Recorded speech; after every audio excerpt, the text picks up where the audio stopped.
Decision theory, criteria for decision making. Hello learners, let's get started with unit 14 from the course Statistical Quantitative Technique. The name of the unit is Decision Theory, Criteria for Decision Making. Let us begin the session.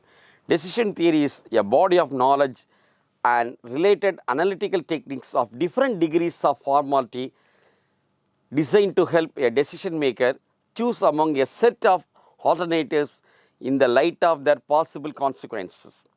I repeat, decision theory is the body of knowledge and related analytical techniques of different degrees of formality designed to help a decision maker choose among a set of alternatives in the light of their possible consequences. Decision theory can apply to conditions of certainty, risk, or even uncertainty.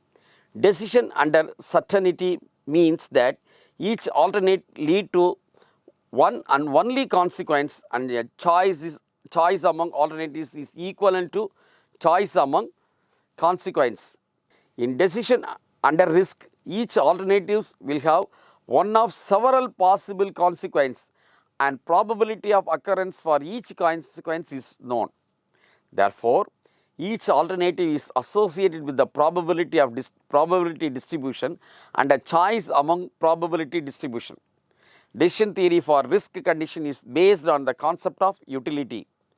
When probability distributions are unknown, one speaks about decision under certainty. When probability distributions are unknown, one speaks about decision under uncertainty. Decision theory recognizes that ranking produces by using a criterion that has to be consistent with the decision maker's objectives and preferences. The theory offers a rich collection of techniques and procedures to reveal preferences and to introduce them into the models of decision.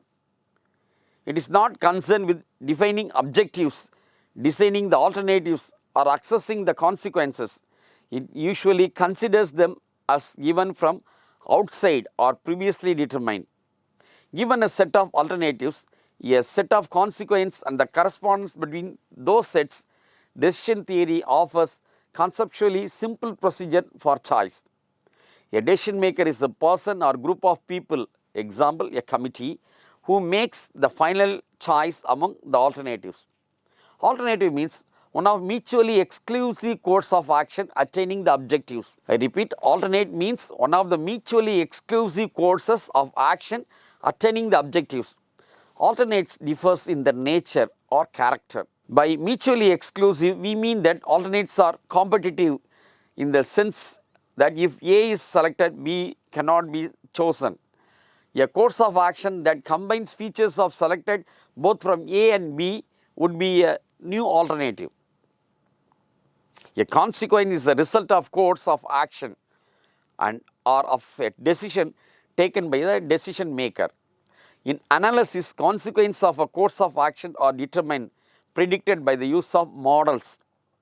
Consequences that one would like to have, particularly those that contribute positively to the attainment of objectives, are referred as benefits, and consequences that one would like to avoid or minimize are the costs.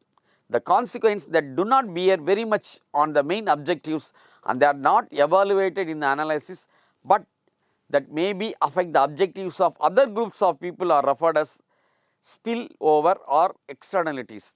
I will recap. The decision making theory recognizes that ranking produces by using criteria has to be consistent with the decision maker objectives and preferences.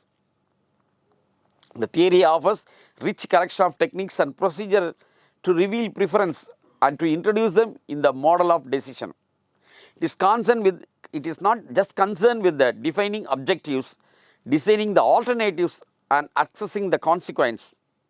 It is usually considered them as a given from outside or previously determined. Given a set of alternates, a set of consequences, and a correspondence between those sets, decision theory offers conceptually simple procedure for choice. A decision maker is a person or group of persons who make the final choice among alternatives.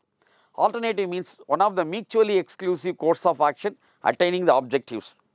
Alternative differs in their nature or character. By mutually exclusive, we mean that alternative or competitive. A consequence is a result of course of action or decision taken by the decision maker. In analysis, consequence of a course of action are determined or predicted by use of models. The consequence that one would like to have, particularly those that contribute positively to the attainment of objectives, are referred as benefits. The consequences that would like to avoid or minimize cost, the consequences that do not bear very much on the main objectives and are not evaluated in the analysis, but they may affect the objectives of other groups of people, are referred as spillover or externalities. Let us discuss the decision making process. We will follow the aspect under general model of strategic decision process, which will subsequently lead to decision theory. Specific objectives and criteria for making decisions. Any planning for decision making is aided by establishment of goals and objectives. While some consensus about the meaning of these terms exist, it is not universal. For the purpose of checklist, goals are understood as the end towards which each group or agency is striving and are expressed in broad, non-measurable statements.